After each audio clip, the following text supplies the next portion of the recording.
Hello leaders, apa yang bisa kita lakukan dengan himbauan pemerintah agar para pengusaha membiarkan karyawan mereka bekerja dari rumah atau istilah kerennya work from home di tengah merebaknya virus COVID-19 atau virus corona di Jakarta dan tanah air? Kita pastinya serba salah. Di sisi pertama kita punya tanggung jawab sosial, tanggung jawab moral, dan kita khawatir dengan kesehatan kita, kesehatan keluarga, karyawan, dan para keluarga mereka, bukan? Betul ya?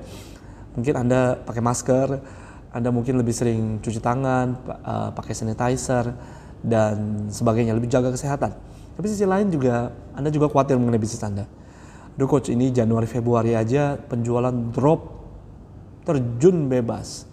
Dan gimana cara saya bisa survive nih kalau kayak gini. Dan sekarang dolar aja udah 15.000, aduh gimana nih, pusing saya, pusing. Dan akhirnya Anda dilema. Jadi memang saya bilang nggak mudah, tetapi bukan berarti tanpa harapan. Dan prinsip berikut ini akan mudah-mudahan bisa membantu Anda dalam menavigasikan bisnis Anda di tengah pandemik virus COVID-19 di tanah air ini. Jadi prinsipnya sederhana, yaitu prinsip action plan. Siapa, melakukan apa, dan kapan. Dan para klien, mungkin Anda sudah kenal prinsip ini, saya dengar saya ngomong berkali-kali. Dan mari kita coba terjemahkan prinsip ini ke dalam wacana work from home. Jadi pertama mengenai siapa, dari siapa melakukan apa dan kapan. Siapa ini bicara masalah dua hal, yaitu pertama adalah pengusaha-pengusaha yang tidak bisa work from home bisnisnya. Pengusaha-pengusaha yang bisnisnya memang terkait dengan kerumunan massal. Misalkan Anda pengusaha bioskop, Anda pengusaha kafe yang ada live musiknya dan sebagainya, yang menjual ambience bukan menjual makanan pada intinya. Atau Anda event organizer, Anda penyelenggara konser dan sebagainya. Ya, atau misalkan jadi Anda model mirip-mirip kayak saya yang ada jualan seminar dan sebagainya, pasti kena dampak. Ya, nggak bisa kita work from home, nggak bisa tuh. Nggak bisa kita bikin DJ work from home, itu nggak bisa karena speakernya ya ada di dalam kafenya dan layar bioskopnya ya ada di dalam teaternya, nggak bisa dibawa ke rumah untuk customer dan kita nggak bisa setin itu menjadi work from home. Jadi di bagian pertama mengenai siapa adalah pengusaha-pengusaha di mana Anda akhirnya hanya bisa merelakan karyawan Anda stay at home. Nah, apa yang mesti saya lakukan dan kalau seperti itu? Ya, saya cuma bisa bilang pada Anda bahwa Anda mesti berani untuk menerima kenyataan, menerima realita. Jangan gunakan waktu Anda untuk berontak dan tidak menerima realita. Kenapa? Karena badai pasti berlalu. Dan Anda perlu punya energi yang cukup saat badai itu lewat, Anda siap untuk kembali bangkit dan kembali berlari. Musim dingin akan berakhir dan berganti musim semi.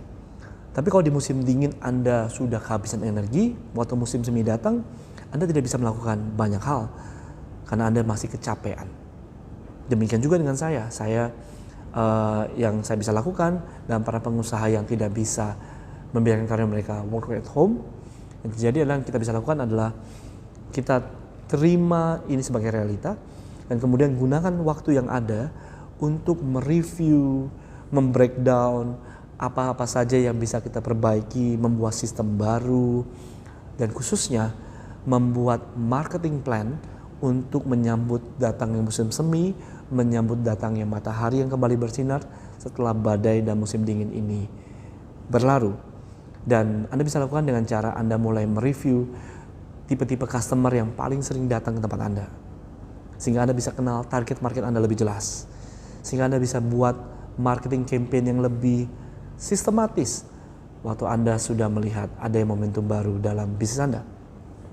Yang kedua adalah pengusaha-pengusaha yang bisa membiarkan karyawan mereka untuk work from home.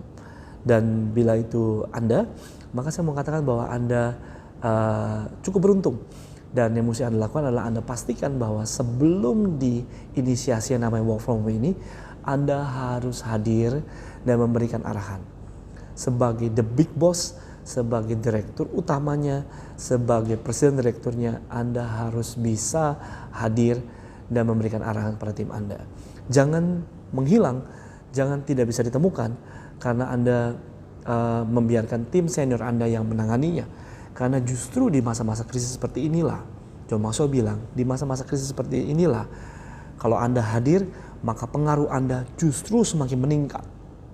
Karena Anda memberikan arahan dan guidance, dan tim Anda merasa safe karena mereka tahu pemimpinnya ada buat mereka. Jadi itu yang perlu kita cermati mengenai siapanya. Nah, mari kita bicara mengenai apa. Jadi siapa melakukan apa kan? Nah, apa ini terkait dengan Anda bisa menerjemahkan goal besar Anda, goal jangka panjang Anda menjadi goal yang lebih pendek. Jadi seolah-olah Anda lagi mau makan gajah, punya goal besar makan gajah, dan Anda mikir, oke, kalau saya mau habisin gajah itu dalam 2 minggu ke depan, bagian mana yang harus saya bisa makan? Jadi Anda mesti bisa menerjemahkan itu tuh. Ya, bagi para klien saya yang coachingnya lumayan teratur, mungkin teman-teman nggak terlalu punya masalah dalam menerjemahkan, karena setiap kali akhir coaching kita akan bertanya nih, apa yang Anda bisa bawa, bisa bawa bisnis Anda berkembang lebih jauh mana dalam 2 minggu ke depan, dan kemudian mereka mulai jot down. Ya, saya pengen punya penjualan sampai berapa belas M, tetapi untuk 2 minggu ke depan setidaknya saya bisa punya hot prospect sebanyak ini, saya bisa punya produk sebanyak ini dan sebagainya. Jadi mengenai apa, mari coba kita menerjemahkan goal besar Anda menjadi goal jangka pendek yang lebih bisa dicapai. Dan ini untuk level-level middle management. Jadi kalau Anda punya supervisor, punya manager, Anda perlu bisa merenung, kemudian memberikan direction, memberikan arah terkait dengan misalnya divisi finance. Saya ingin dalam 2 minggu ke depan Anda bisa melakukan ini dan mencapai ini. Ya, divisi marketing dalam 2 minggu ke depan saya ingin Anda bisa menyelesaikan ini dan ini. Divisi sales saya ingin Anda bisa menyelesaikan ini dan ini. Divisi operasional saya ingin Anda bisa melakukan ini dan ini. Dan Anda perlu memberikan target yang jelas dalam 2 minggu ke depan, atau mau seminggu sekali juga boleh, sehingga Anda bisa ngeceknya dengan lebih mudah. Tapi terkait dengan tim-tim yang bisa jadi tetap harus datang, misalkan orang gudang atau bagian delivery dan sebagainya, dan mereka nggak bisa work from home karena memang ada beberapa bisnis yang setengah-setengah gitu.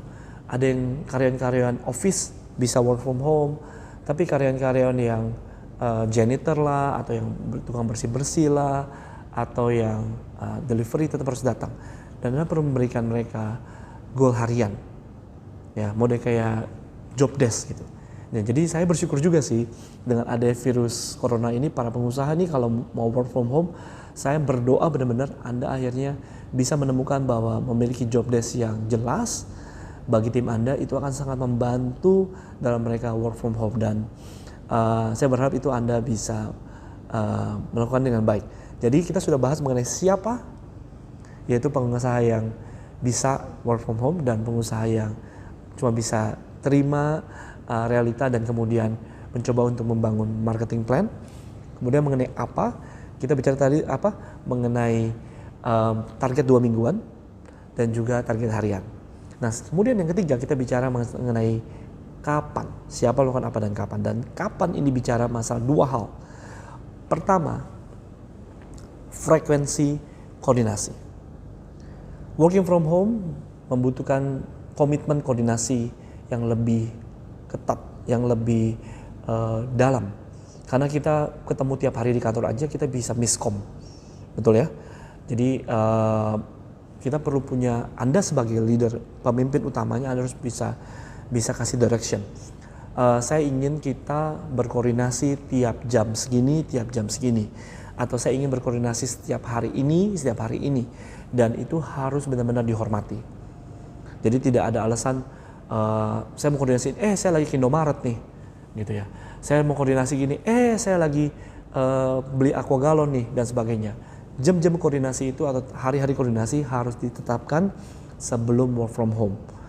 Maka para pengusaha keluarin sebuah memo menjelaskan kapan-kapan saja waktu koordinasi itu akan dilakukan. Dan berikutnya adalah masalah kapan, itu bicara masalah jalur komunikasinya. Tanpa adanya work from home aja, kita seringkali miskom gara-gara salah jalur komunikasi. Ada yang suka teleponan, jadi dikit-dikit angkat telepon-teleponan. Sedangkan yang ditelepon belum tentu ingat apa yang sudah dibicarakan di telepon. Ada yang demen email-emailan, kemudian belum tentu dibaca sama yang demen telepon. Ada yang demen WhatsApp, ada yang demen pakai Line, ada yang demen pakai macam-macam. Aduh, itu bikin pusing tuh. Apalagi kalau di work from home. Jadi Anda sebagai pemimpinnya, Anda perlu berikan arahan. Jalur resmi komunikasi supaya lebih gampang koordinasi adalah dengan jalur A dan jalur B. Di luar jalur ini tidak dipakai. Jadi itu yang perlu Anda lakukan sehingga tim Anda jauh lebih sinkron seperti itu. Jadi siapa melakukan apa dan kapan. Semoga video ini bisa membantu Anda dalam menavigasikan bisnis Anda tetap semangat, tetap jaya sementara Anda melaksanakan wacana work from home dari pemerintah. Saya berdoa semoga keluarga Anda selalu sehat-sehat dan dilindungi oleh Tuhan Yang Maha Esa dari virus-virus yang berbahaya ini. Dan tetap semangat Bapak Ibu, karena saya percaya Anda di tempat Anda sekarang, Anda di posisi dan jabatan Anda sekarang, Anda adalah orang-orang yang memang dibutuhkan oleh bisnis Anda untuk membuat bisnis Anda ini turn around dari keadaan yang sulit menjadi keadaan yang luar biasa suksesnya. Salam untuk Anda, selalu ingat bahwa everybody wins when the leader gets better. Sukses bagi Anda dan stay safe.